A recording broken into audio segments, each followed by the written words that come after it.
وَأَمَّا الَّذِينَ سُعِدُوا فَفِي الْجَنَّةِ خَالِدِينَ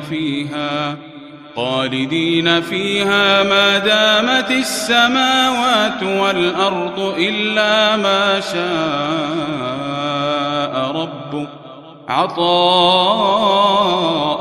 غَيْرَ مَجْذُوذٍ.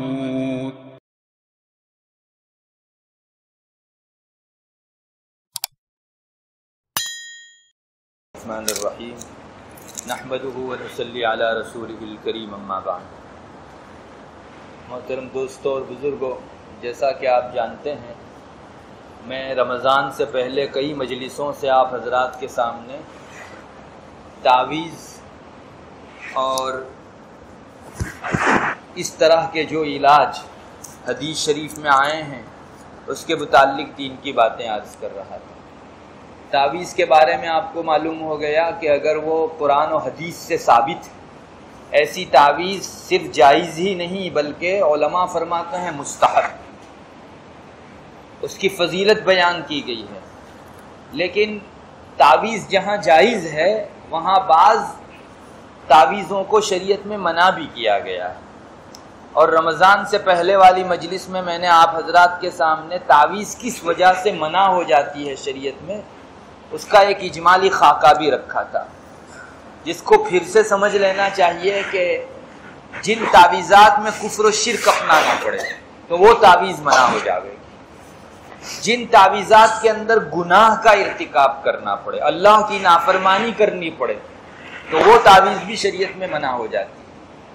جن تعویذات کے اندر شیطان کی اور سرکش جنوں کی مدد لینی پڑے وہ تعویذ بھی اسلام میں منع ہو جاتی ہے. جن تعویذ کے اندر دوسروں کو تکلیف اور نقصان پہنچانا لازم آوے تو وہ تعویذ بھی شریعت منع کر دے گی. یا کسی ناجائز محبت کے اندر انسان کو وہ ڈال دے تو بھی وہ شریعت میں منع ہو جاتی ہے. الگ الگ اسباب ہیں جس کی وجہ سے شریعت میں تعویذ منع ہے. نبی کریم صلی اللہ علیہ وسلم کے دونوں طرح کے ارشادات ملتے ہیں. بعض ارشادات میں آپ نے خود تعویذ کی اور حضرات صحابہ اور صحابیات کو تعویذ سکھلائی، اور بعض ارشادات میں تعویذ منع فرما دیا کہ تعویذ کی کوئی حیثیت نہیں. تو اس سے پہلے میں نے آپ کو بتایا کہ شریعت کے دائرے میں جو تعویذ پڑتی ہے آپ صلی اللہ علیہ وسلم نے جو ہاں فرمایا ہے، اجازت دی ہے، وہ سارے ارشادات ان شرعی تعویذوں کے متعلق ہے، اور آپ نے جو منع فرمایا ہے وہ غیر شرعی تعویذات کے متعلق ہے. غیر شرعی تعویذات میں سب سے پہلی چیز جس میں کفر و شرک لازم آوے، اور ایسی تعویذ گنڈے، ایسے جھاڑ پھونک، ایسے جنتر منتر عام طور پر جادو میں ہوا کرتے ہیں جس کو سحر کہا جاتا ہے. سحر کی اپنی حقیقت ہے. جادو دنیا میں کوئی چیز ہے، کوئی آدمی جادو کا انکار نہیں کر سکتا. علماء نے فرمایا ہے کہ اگر کوئی آدمی یہ کہے کہ جادو کی کوئی حقیقت نہیں وہ ایمان سے باہر نکل جاوے، اس لیے کہ قرآن کریم میں جادو کا اس بات آیا ہے، اور جسے قرآن ثابت کرے اس کا کوئی انکار کرے تو فوراً دائرے ایمان سے باہر نکل جائے گا. ہاں جادو بری چیز ہے، یہ اپنی جگہ حقیقت، مگر جادو موجود ہے یہ بھی اپنی جگہ حقیقت ہے. قرآن کریم میں الگ الگ جگہوں کے اوپر جادو کے متعلق اللہ تبارک و تعالیٰ نے آیتیں ارشاد فرمائی ہیں، اور ان میں ہمارے لیے بہت بڑا سبق ہے. عام طور پر یہ جو جادوگری اپنائی جاتی ہے اس میں کفر و شرک کا ارتکاب کیا ہی جاتا ہے، اور اسی لیے جادو کو عام حالات میں علماء نے منع فرمایا ہے. ایک جگہ قرآن کریم ذکر کرتا ہے جادو کا تذکرہ، بنو اسرائیل کی برائی قرآن ذکر کر رہا ہے پہلے پارے میں. بنو اسرائیل میں یہودیوں کے اندر بہت ساری خرابیاں پھیلی. اللہ تعالیٰ نے اس امت کو ان خرابیوں سے بچانے کے لیے ساری خرابیاں گنوائی کہ دیکھو بنو اسرائیل میں یہ خرابی آئی تھی، یہ خرابی آئی تھی، یہ خرابی آئی تھی. اس امت کو چاہیے کہ ان سب چیزوں سے بچے. قرآن اس سلسلے کو آگے بڑھاتے ہوئے پہنچتا ہے ایک جگہ اور کہتا ہے وَاتَّبَعُوا مَا تَتْلُو الشَّيَاطِينُ عَلَى مُلْكِ سُلَيْمَانَ. یہ یہود جو ہیں، یہ بنو اسرائیل جو ہیں، وہ اس جادو کے پیچھے پڑ گئے کہ جو حضرت سلیمان علیہ السلام کے دور میں شیطان اپنی زبان سے پڑھ سناتے تھے.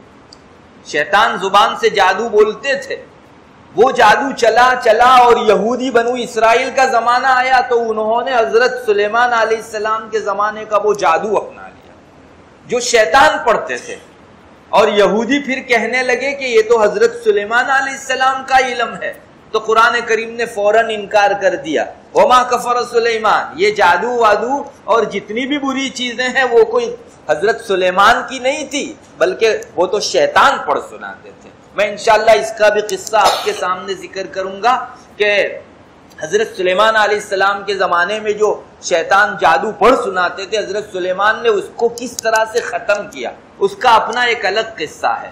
بہرحال جب یہودیوں نے بری نسبت کی کہ یہ جادو تو حضرت سلیمان علیہ السلام کا علم ہے اس لیے ہم لوگ لیتے ہیں، تو قرآن نے فوراً انگلی رکھ دی اور کہہ دیا وما کفر سلیمان، حضرت سلیمان نے یہ کوئی کفر اور جادو نہیں اپنایا تھا، ولیکن الشیاطین کفروا، مگر ان کے زمانے میں جو شیطان تھے انہوں نے جادو اپنا کر کفر کیا تھا۔ یعلمون الناس السحر، لوگوں کو جادو یہ شیطان سکھلایا کرتے تھے۔ ایک قصہ تو یہ جو حضرت سلیمان علیہ السلام کے زمانے میں شیاطین کا جادو تھا، اور پھر یہودی ایک دوسری بری چیز میں بھی پڑ گئے جس کو قرآن کریم آگے کہتے ہیں وما انزل علی الملکین ببابل ہاروت و ماروت، یہودی ایک اور برے علم کے پیچھے پڑ گئے، وہ بھی جادو ہی کا علم تھا، اور یہ جادو وہ تھا جو دو فرشتوں پر اللہ کی طرف سے اتارا گیا تھا۔ قرآن کہتا ہے وما انزل علی الملکین، دو فرشتوں کے اوپر اللہ کی طرف سے اتارا گیا تھا۔ بابل نام کا ایک شہر تھا، جگہ تھی، اس جگہ اللہ نے جو فرشتے اتارے اور ان دونوں فرشتوں کے اوپر پھر جادو اتارا، اور ان دونوں فرشتوں کا نام بھی قرآن ذکر کرتا ہے ہاروت و ماروت۔ ایک فرشتے کا نام تھا ہاروت اور دوسرے فرشتے کا نام تھا ماروت۔ ان دونوں کو جادو خاص سکھایا گیا تھا، اور میں آپ کو آگے انشاءاللہ بتا رہا ہوں کیوں ان کو جادو سکھایا گیا تھا۔ اس کا ایک پس منظر ہے اور ہمارے آج کے زمانے کے لیے اس میں بہت بڑی روشنی ہے۔ وَمَا يُعَلِّمَانِ مِنْ أَحَدٍ حَتَّى يَقُولَا إِنَّمَا نَحْنُ فِتْنَةٌ فَلَا تَكْفُرْ، ان دونوں کے اوپر جب جادو اترا تو قوم ان کے پاس آئی اور ان کو کہا کہ ہم کو جو ہے سکھلاؤ، آپ کو کیا سکھلایا گیا، اللہ کی طرف سے کون سا علم اوپر سے آیا ہے، ہم کو بھی سکھلاؤ۔ تو ان کو اجازت دی گئی تھی کہ اگر کوئی آدمی اچھی نیت سے اسے سیکھنا چاہے تاکہ لوگوں کے اس جادو سے وہ خود بچ سکے تو اس کے لیے سکھلانا۔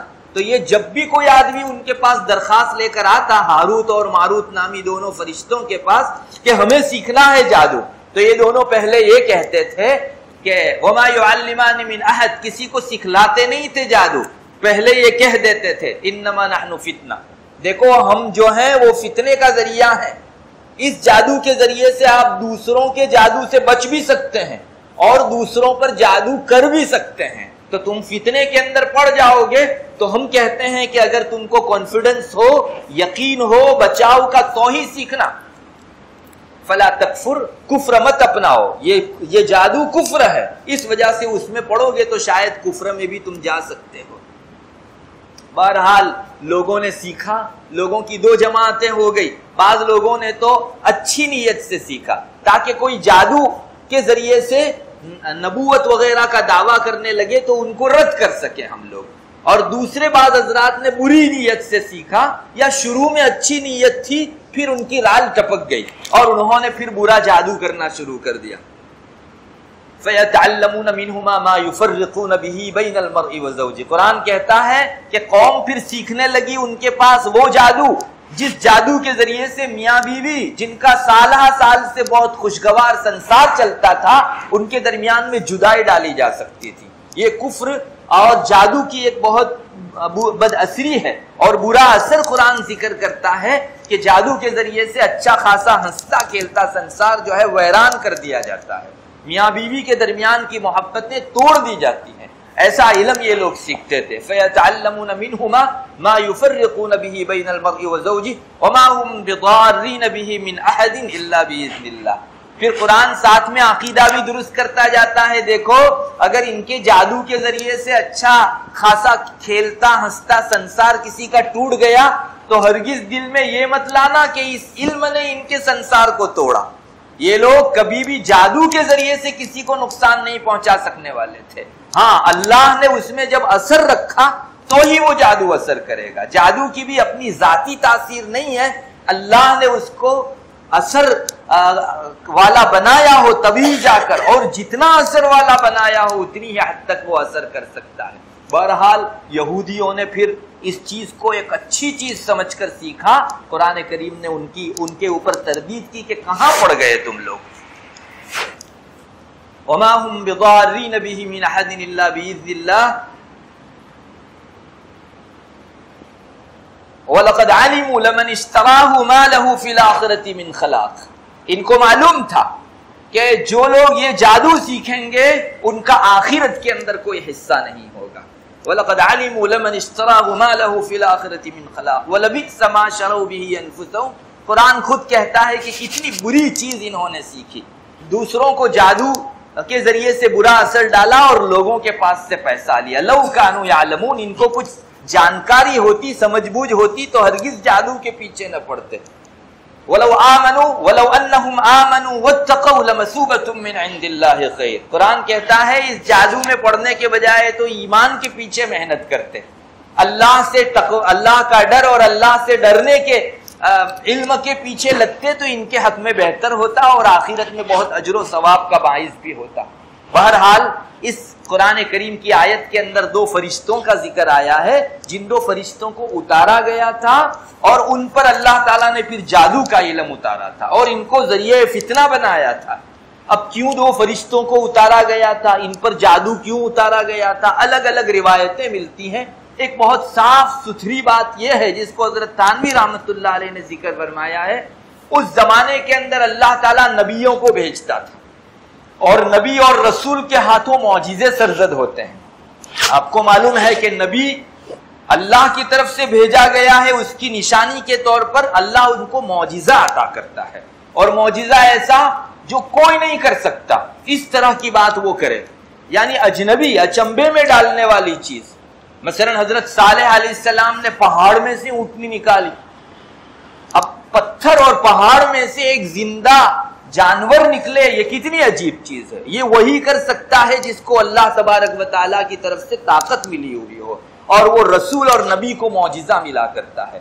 حضرت موسیٰ علیہ نبینا علیہ السلام کو اللہ تعالیٰ نے معجزہ دیا تھا, لاٹھی ڈالتے تھے اور وہ فوراً جو ہے اژدہا, کوبرا اور سانپ بن جایا کرتی تھی, وہ ناگ سانپ بن جاتی تھی بہت بڑا, اور آس پاس کے چھوٹے چھوٹے جتنے بھی سانپولیے ہوتے تھے سب کو کھا کر ختم کر دیتی تھی. یہ حضرت موسیٰ علیہ نبینا علیہ السلام کے رسول اور نبی ہونے کی نشانی کے طور پر دیا تھا اللہ تعالیٰ نے ان کو معجزہ. حضرت محمد الرسول اللہ صلی اللہ علیہ وسلم نے چاند کو اشارہ فرمایا, 2 ٹکڑے ہو گئے چاند.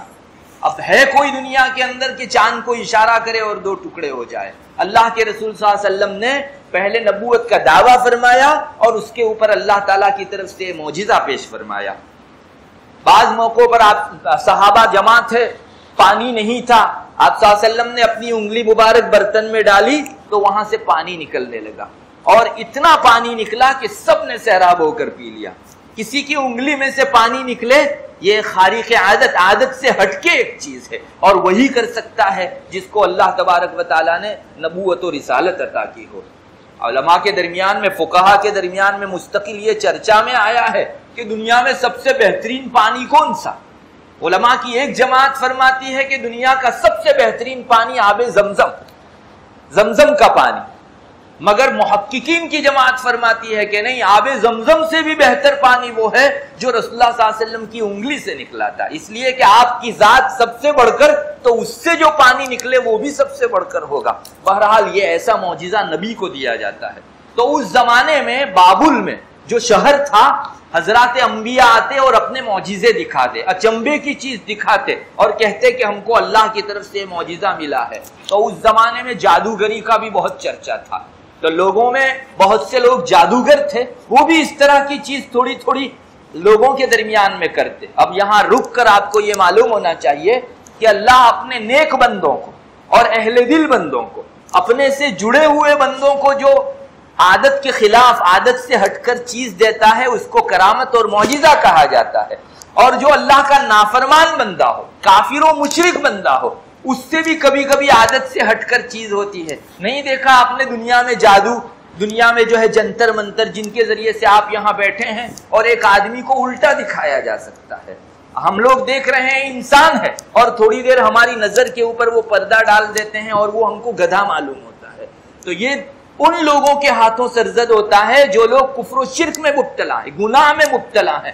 ان کو اللہ تعالیٰ کبھی بھی اعزاز اور کرامت کے طریق پر چیز نہیں دے سکتا. یہ ان کو ڈھیل ہے دنیا کے اندر, جن کو عربی کے اندر استدراج کہا جاتا ہے. یہ جادو وغیرہ کے ذریعے سے جو بھی چیزیں ہوتی ہیں وہ اللہ تعالیٰ کی طرف سے ڈھیل ہے, اور سزا اور عذاب میں ان کو پکڑنے کے واسطے اللہ تعالیٰ اس طرح سے کرتا ہے. اب ظاہر ہے کہ نبی معجزہ دکھاتا ہے اور جادوگر لوگ بھی جادو دکھاتے ہیں, تو بہت سے جادوگر اس طرح کی چیزیں دکھا کر اپنے نبوت کا دعویٰ کرنے لگے تھے اور لوگ بھی ان کو بڑا سمجھنے لگے تھے. تو اللہ تعالیٰ نے ضرورت محسوس فرمائی کہ قوم کے درمیان میں ایسی چیز اتاری جائے جس سے جادو اور معجزہ یہ دونوں الگ الگ ہو جائیں. تو اس کے لیے باقاعدہ 2 فرشتے اللہ نے اتارے, ہاروت اور ماروت. ان دونوں کو جادو کا علم سکھلایا اور بتایا کہ دیکھو یہ جادو ہے اور وہ جو نبی دکھاتا ہے وہ معجزہ ہے, دونوں چیزیں الگ الگ ہیں. اب یہ قوم کے پاس آئے ہی اس لیے تھے تاکہ دونوں چیزوں کے درمیان میں تمیز سکھائیں, جادو اور معجزے کے درمیان میں ایک لکیر کھینچے کہ ادھر کا معجزہ ہے اور ادھر کا جادو ہے. تو قوم جب آتی تو ان کو کہتے یہ دونوں کہ دیکھو تم دونوں میں تمیز کرنے کے لیے اگر سیکھنے آتے ہو تو ٹھیک ہے, ورنہ اس جادو کے اندر پھسل جانے اور آگے بہ جانے کے بھی بڑے اندیشے ہیں. اس کو سیکھ کر تم کسی کو تکلیف بھی پہنچا سکتے ہو. جیسے دوسرے جادوگروں نے نبوت کا مقابلہ کیا, تم بھی مقابلے میں اتر سکتے ہو. تو دیکھو تم کانفیڈنس رکھتے ہو تو ہی سیکھنا, ورنہ ہم سے یہ جادو مت سیکھنا.